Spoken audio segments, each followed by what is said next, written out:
যেই যুবক নিজেকে ব্যতিক্রম বানাবে, এমন যুবকদের হাত ধরে যিনি ইসলামকে বিজয়ী বানায় দিবেন তিনি কে? যুগ জামানা পাল্টে দিতে চাই না অনেকজন, এক যুবকই আনতে পারে জাতির জাগরণ। যদি আল্লাহ পাক চান, এমন যুবকদের হাত ধরে যিনি বিজয় দিয়ে দিবেন তিনি কে? আমার যুবকেরা বড় আশা নিয়ে আজকে মাহফিলের আয়োজন করেছেন। আল্লাহ রাব্বুল আলামিন ইরশাদ করেন, ইয়া আইয়ুহাল্লাযীনা আমানুস্তাঈনু বিস-সাবরি ওয়াস-সালাহ ইন্নাল্লাহা মা'আস-সাবিরিন।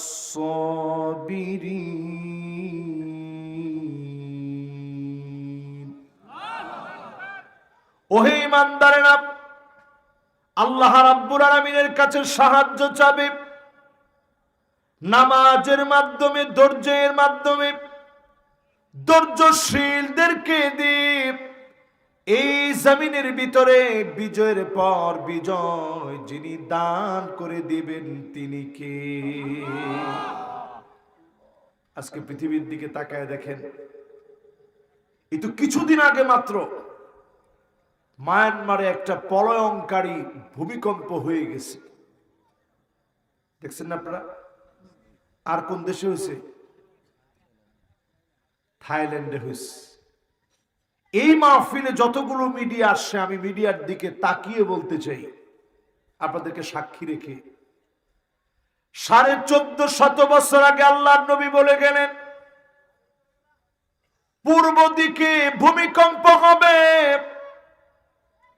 তার মানে ভারতের ভিতরে ভূমিকম্প হবে। আওয়াজ করে বলেন কোথায়? বাংলাদেশে ভূমিকম্প হবে, শ্রীলঙ্কাতে ভূমিকম্প হবে, ভুটানে ভূমিকম্প হবে, মালদ্বীপে ভূমিকম্প হবে, সিঙ্গাপুর মালয়েশিয়াতে ভূমিকম্প হবে, উত্তর কোরিয়া দক্ষিণ কোরিয়াতে ভূমিকম্প হবে, জাপানের ভিতরে ভূমিকম্প হবে। সারা দুনিয়ার ভিতরে টক্কর লেগে যাবে। এই পূর্ব দিকের দেশগুলা আল্লাহ পাক সূচনা করায় দিলেন। তাকায় দেখেন লস এঞ্জেলে দাও দাও করে আল্লাহ আগুন দিয়ে জ্বালিয়েছে।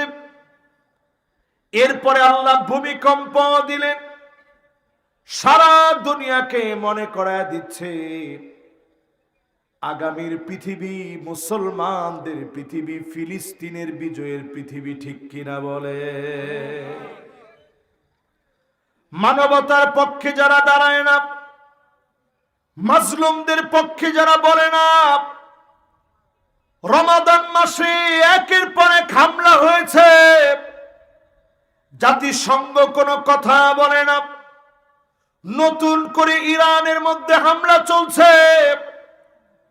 এই সময়টাতে একটু হিসাব করে নেবেন, ইউরোপের বিভিন্ন দেশের ভিতরে নানা বিপর্যয় হবে। এরপরে আল্লাহ রাব্বুল আলামিন মাজলুম মুসলমানদেরকে বিজয় দিবে। জোরে কোন আল্লাহু আকবার। এই দুনিয়ার ভিতরে মুসলমানরা সবর করেছে, সবর করতে করতে আজ পর্যন্ত এসেছে। নিজের ভূখণ্ডের ভিতরে ভালো সুপেয় পানি পর্যন্ত মুসলমান পায় না, সারি পর্যন্ত করতে পারে না। ছোট ছোট বাচ্চারা ঘাস চাবায়া খাচ্ছে, থুতু মেরে ফেলে দেয়, আবার খিদার যন্ত্রণায় খাট। ঘর বাড়ি নাই মুসলমানের। এক একটা বাচ্চা ফুটন্ত গোলাপের মতো চেহারা, ক্ষুধার যন্ত্রণায় কাতরাচ্ছে। এই সমস্ত মুসলমানদেরকে অবশ্যই যিনি বিজয় দিয়ে দিবেন তিনি কে? আল্লাহ নবী হাদিসের ভিতরে বলেছেন, সবরের অধ্যায় শেষ হবে এইভাবে, 6টা বিষয় আঙ্গুলে গুনে রাখতে বলছেন। সিরাজগঞ্জের এই জায়গাটার নাম কি জানি, তারাস। তারাস আঙ্গুলে গুনে রাখতে হবে 6টা বিষয়। একটু আমাকে দেখে আপনারা বলেন তো কয়টা? 6টা। এই 6টা আজকে যদি আমি মোটামুটি যুবকদেরকে এবং আমার মুরব্বীদেরকে, আমার অডিয়েন্স শ্রোতা যারা আছেন সবাই যদি বুঝায় যেতে পারি, আমি মনে করব মাহফিলটা সার্থক হয়েছে। 6টা বিষয় আঙ্গুলে গুনে রাখবেন। আল্লাহর নবী বললেন, ওয়াদুদ সিত্তান বাইনা ইয়াদাই সাআব, কিয়ামতের আগে আঙ্গুলের ভিতরে গুনে রাখবা 6টা বিষয়, দেখে বুঝে নিবার সময় বেশি বাকি নাই। 1 নম্বরে নবীজি বলেন, মাউতি,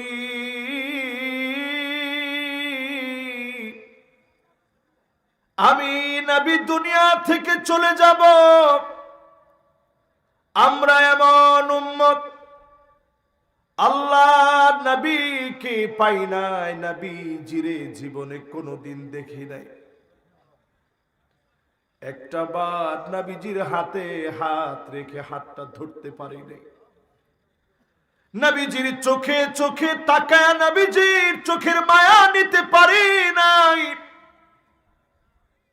নবীজির সুগ্রাণ নিতে পারি নাই।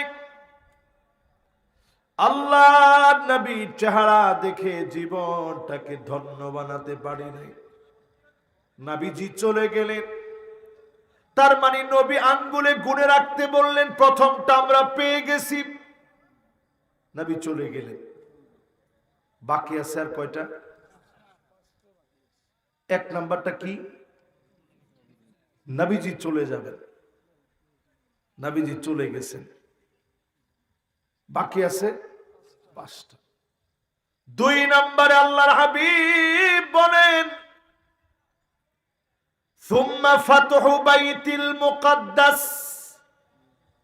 আবার বাইতুল মুকাদ্দাস গর্জে উঠবে, মুসলমানদের বিজয় আসবে, মসজিদুল আকসা বিজয় হয়ে যাবে। 2 বার মুসলমানরা বিজয় এনেছে। একবার হযরত ওমর রাদিয়াল্লাহু তাআলা আনহুর জামানায়, আরেকবার বিজয় আসছে সালাউদ্দিন আইয়ুবীর সময়ে। তিনি লিখে দিয়ে গিয়েছিলেন, ততদিন পর্যন্ত আর কোনদিন জালেম বাইতুল মুকাদ্দাস কেড়ে নিতে পারবে না। যতদিন মুসলমান চরিত্রবান থাকবে, ক্ষমতার লোভী হবে না, মাদকাসক্ত হবে না। আজ তাকা দেখেন, মুসলমান ক্ষমতার লোভী, মুসলমান চরিত্র হারায় ফেলেছে, মাদকাসক্ত হয়ে গেছে। আজ এজন্য বাইতুল মুকাদ্দাস হাতছাড়া হয়ে গেছে। সালাউদ্দিন আইয়ুবী এমন একজন রণতুর্যবাদক বীর ছিলেন। তিনি যখন বাইতুল মুকাদ্দাসকে ছিনায় আনার জন্য গেছেন, এত পরিমাণ মুসলমানদেরকে তারা মেরে ফেলেছিল, আজান দেওয়ার মতো কোনো লোক ছিল না। এখনো একটু তাকায় দেখেন, আজান চলতেছে, ওই অবস্থায় বোমা মেরেছে, আজানের মাঝখানে হঠাৎ করে থেমে গেছে। আমি চিন্তা করি, আল্লাহ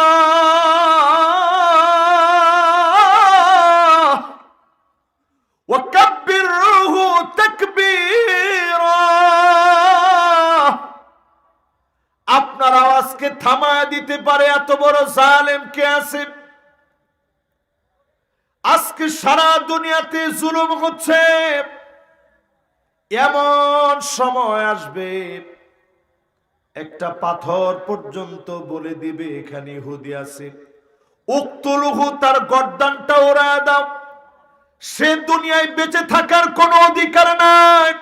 আজ সারা দুনিয়া বুঝতেছে ইহুদিদের বাঁচার মতো কোনো অধিকার নাই, ঠিক কিনা বলে? সময় আসবে এমন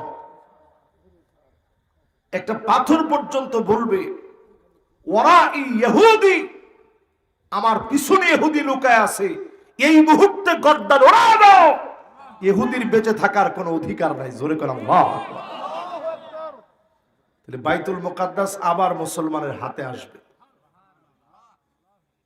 দুইবার হাতে আসছে, শেষ আরেকটা বার আমাদের হাতে আসবে। ও মুসলমান, এখনো যদি আমরা নামাজ না পড়ি কেমনে বাইতুল মুকাদ্দাস হাতে আসবে?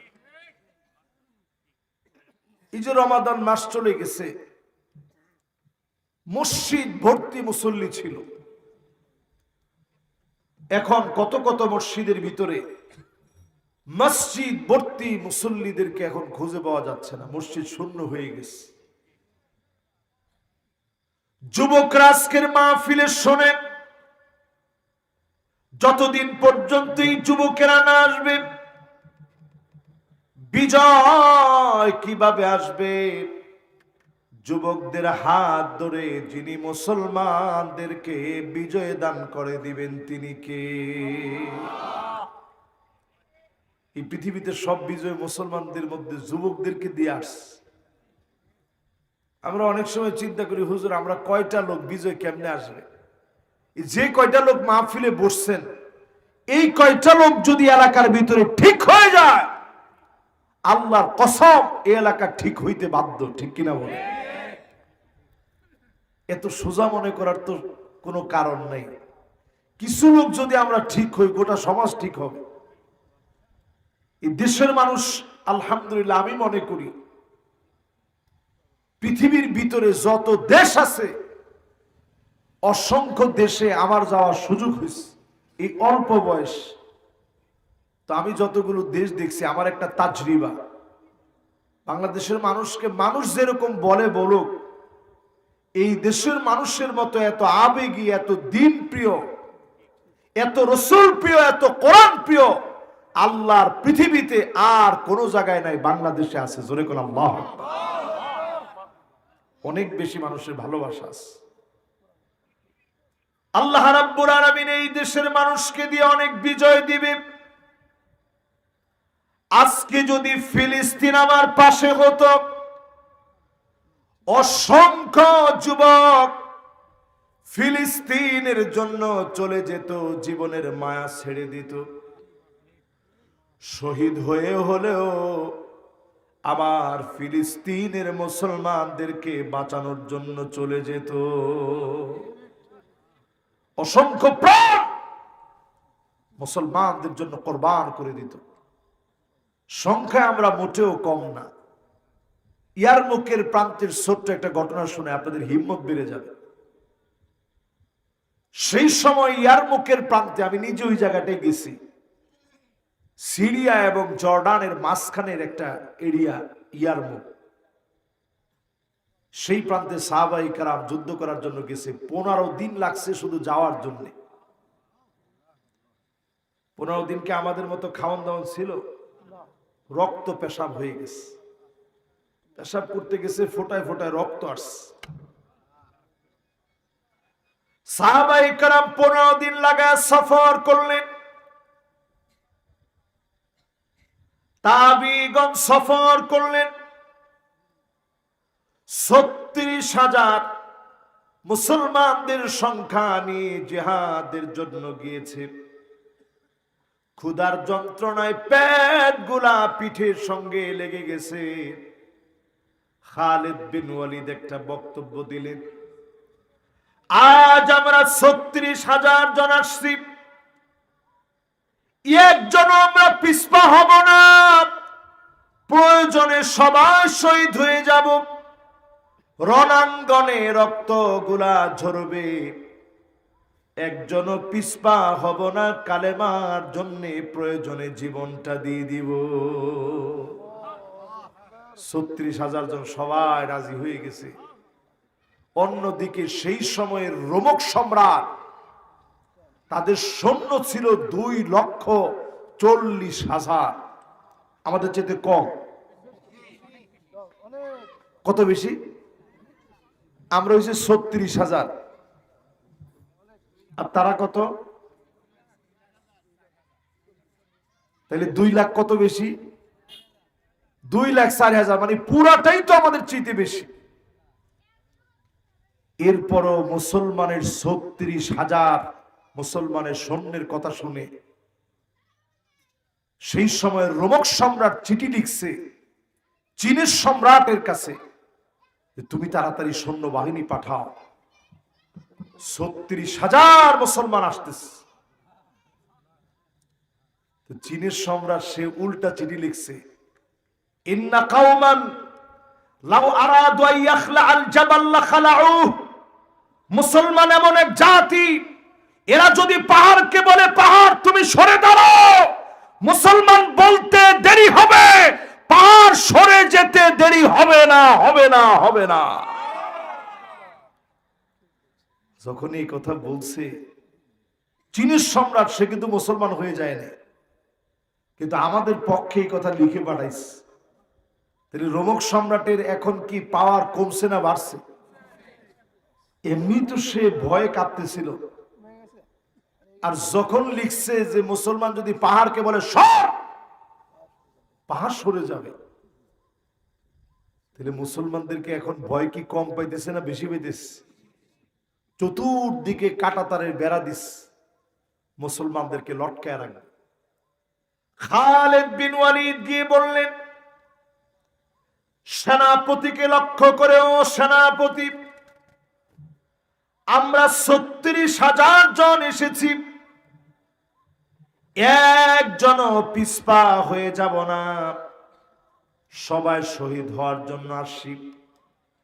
তোমরা আসছো যুদ্ধ করার জন্য, আমরা আসছি জিহাদ করার জন্য। যুদ্ধ আর জিহাদের ভিতরে পার্থক্য হলো, তোমরা একজন মারা গেলে 10 জন পিছনে চলে যাবা, আর আমরা যারা জিহাদ করতে আসছি, একজন মারা যাওয়ার সঙ্গে সঙ্গে আরেকজনও মরার জন্য প্রস্তুত হয়ে যাবে। এই হচ্ছে মুসলমানের ঈমানের হিম্মত। এবার একটু চিন্তা করেন, যারা বসছেন, সামনের দিন বাইতুল মুকাদ্দাসের বিজয়ের দিন, ওই বিজয়ে যদি আপনি অংশ নিতে নাও পারেন, আজ থেকে যদি বিজয়ের স্বপ্ন দেখেন, সবরের মাধ্যমে, নামাজের মাধ্যমে যদি সাহায্য চান, আপনাকেও যিনি বিজয়ের মধ্যে শামিল করে দিবেন তিনি কে? তাহলে বলেন তো দেখি, কয়টা জিনিস গুনে রাখতে হবে? মাশাআল্লাহ, 2 জন আসতেছে, তাড়াতাড়ি আসেন। মাশাআল্লাহ, আপনাদের মনোযোগ খুব সুন্দর। এবার আবার একটু আপনাদের কাছে শুনতে চাই, প্রথম 1 নাম্বারটা জানি কি? লিল্লাহে আল্লাহুম্মা বারিক আলা মুহাম্মাদ ওয়া আলা আলি মুহাম্মাদ কামা বারাকতা আলা ইব্রাহিম ওয়া আলা আলি ইব্রাহিম ইন্নাকা হামিদুম মাজিদ। পুরি বালাগাল উলা বিকামালিহি কাশাফাদ দুজা বিজামালিহি حسنت جميع خصاله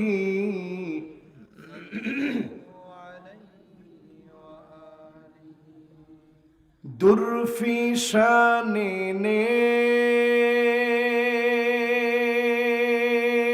तेरी قطروں को दरिया कर दिया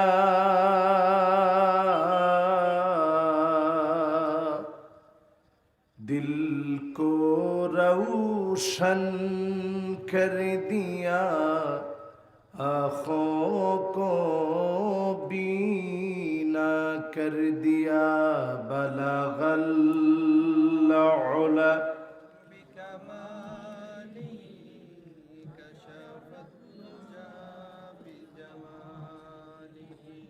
हसनत जमीअ खिसालिही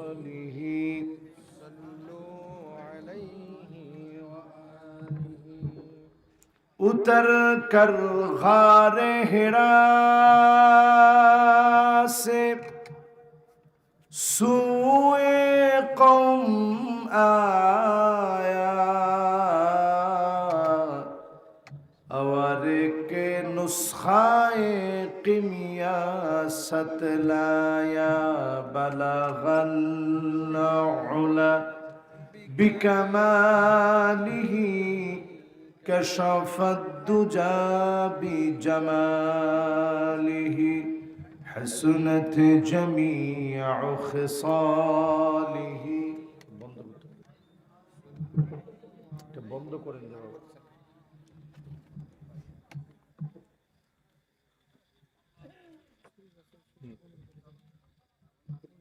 বাবা, এটা বন্ধ করতে হবে। এটা বন্ধ করলে যেটা আওয়াজ হচ্ছে ব্যাস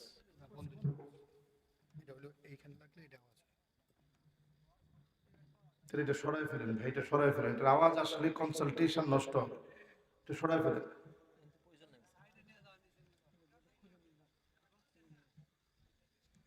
মাশাআল্লাহ।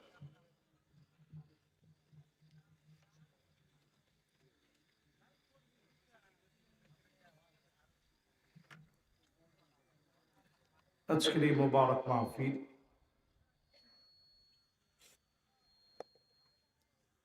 উত্তর মথুরাপুর যুব সংঘের উদ্যোগে আয়োজিত 14তম বার্ষিকী তাফসীরুল কোরআন মাহফিল